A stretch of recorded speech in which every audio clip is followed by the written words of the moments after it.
I love Mom with the very hungry caterpillar. Mom, you lift me up and hold me close.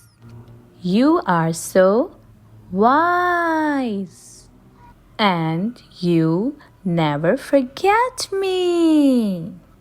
Even when monkey around or get snappy, you show me the way and help me find my feet. That's why I love you, Mom. When Sophie gets angry, really angry by Molly Bang. Sophie was busy playing when her sister grabbed Gorilla. My turn. No, said Sophie. Yes, said her mother. It is her turn now, Sophie. As her sister snatched Gorilla away, Sophie fell over the truck. Oh, is Sophie ever angry now? She kicks, she screams, she wants to smash the world to smithereens. She roars a red roar. Sophie is a volcano ready to explode. She runs and runs until she can't run anymore.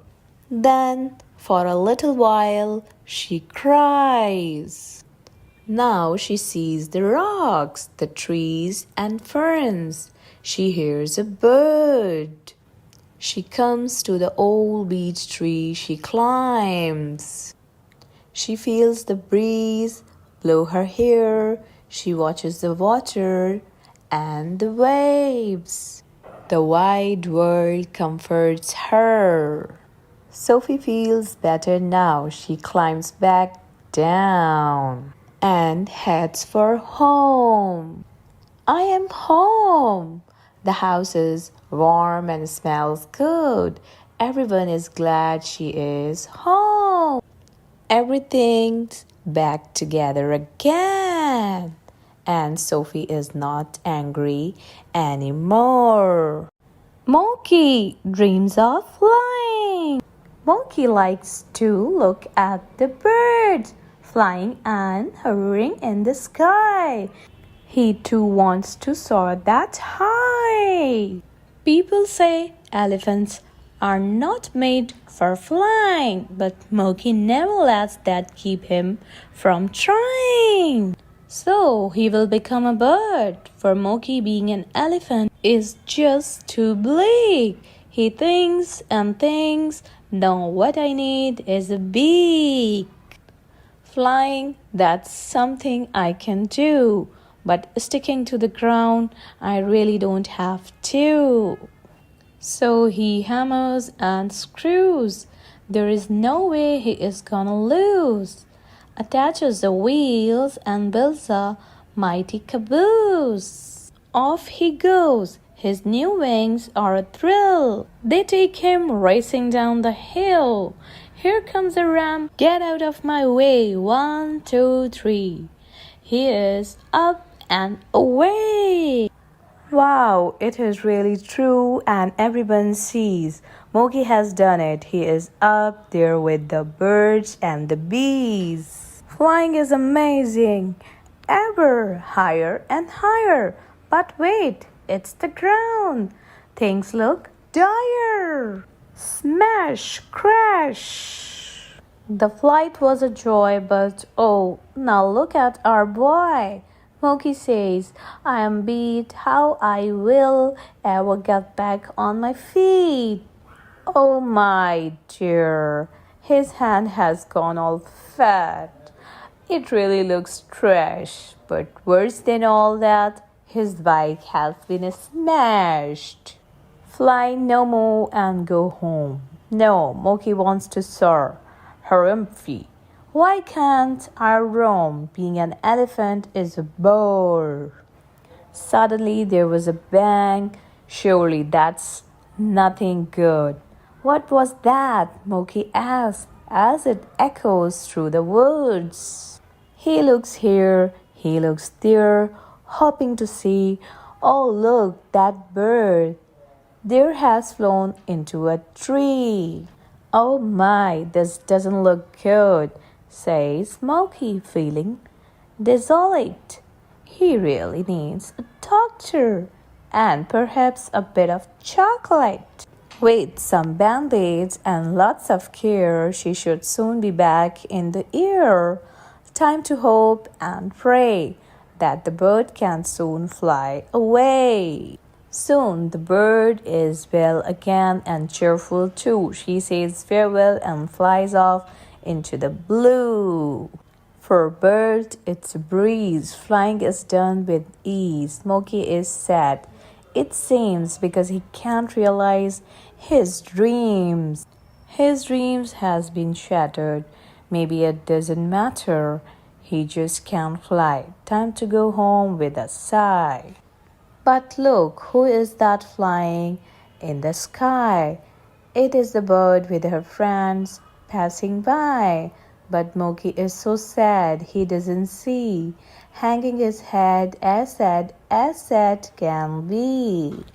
Hey, sweet Moki, we can do it together. We are all birds of a feather. Moki can't believe it. He can barely conceive it. Look at all the sights up there in the heights. Wait, hold your pants. Isn't that an elephant? His tears now dried. Moki's dream has come to be, thanks to his helpful friends from under the tree. Flying is a dream come true for Moki. It is the best. He thanks the birds, his friends, and the rest. But from above, his house and its garden come into view, and Moki slowly decides what he now wants to do. Living with the birds up in the heights, that's not really what feels right. As beautiful as it was up there, it is cool to be an elephant with feet on the ground, not in the air. After landing, they gave each other a long and warm hug. Moki sighs deep and the bird softly peeps, feeling snug. Moki can't peep and the bird can't trumpet. But Moki says thanks and the bird says think nothing of it. The digger and the flower. It was morning and the big trucks were ready to work. Let's hoist, said Crane. Let's push, said Dozer. Let's dig, said Digger. Together they build tall buildings for working. They build roads for driving and bridges for crossing. They built and built until the loud whistle blew. I am beat, said Crane. Me too, said Dozer. The other big trucks took a break, but Digger didn't. He had found something in the rubble. Hello there, he said. The flower was tiny, but it was beautiful. Every day, while the other big trucks built, Digger visited the flower. He watered it when its leaves looked dry.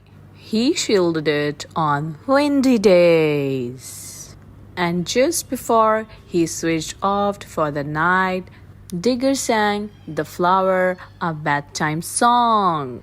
The flower grew, but the city grew too. Soon, every space had been filled. Every space but one. We need to put a building here, said Crane. Dozer started his engine. Before Digger could stop him, Dozer blew a big puff of smoke and cut the flower down. Then the other big trucks went back to work, but Digger didn't. When the smoke cleared, Digger saw something in the rubble. Little seeds, he said. He scooped them up and drove. He drove past the tall buildings.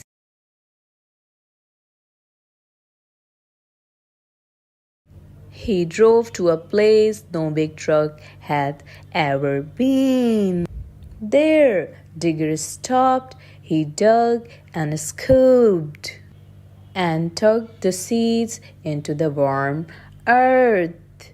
Every day, Digger cared for the seeds. He watered them when their leaves looked dry. He shielded them on windy days. And just before he switched off for the night, Digger sang the flowers a bedtime song.